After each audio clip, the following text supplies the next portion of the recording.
Ancien astronaute, l'idée que des extraterrestres auraient visité la Terre dans un lointain passé et qu'il en resterait des traces archéologiques ou mythologiques n'est pas le fait de Sitchin.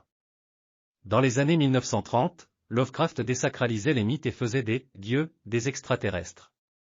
Cette forme d'athéisme remonte à l'Antiquité grecque, et Vémère, 316 à 260, pensait que les mythes avaient enjolivé et déifié des personnages réels anciens.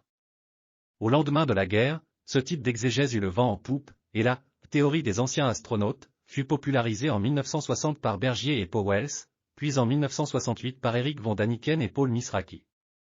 Depuis, ces idées se sont ancrées dans la culture populaire. Tout le monde sait qu'il existe des énigmes archéologiques, ou que le mot hébreu Elohim, traduit par « Dieu » dans la Bible, est un pluriel signifiant « descendu du ciel ». Certaines affirmations de Sitchin pourraient-elles être justes? Prenons l'hypothèse d'une planète revenant tous les quelques milliers d'années. Elle n'est pas absurde depuis peu, les astronomes traquent une planète X similaire.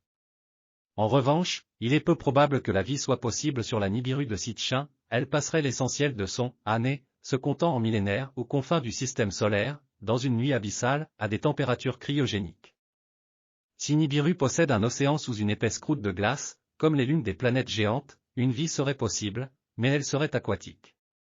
Or rien dans les récits sumériens ne mentionne cette particularité des dieux de Nibiru.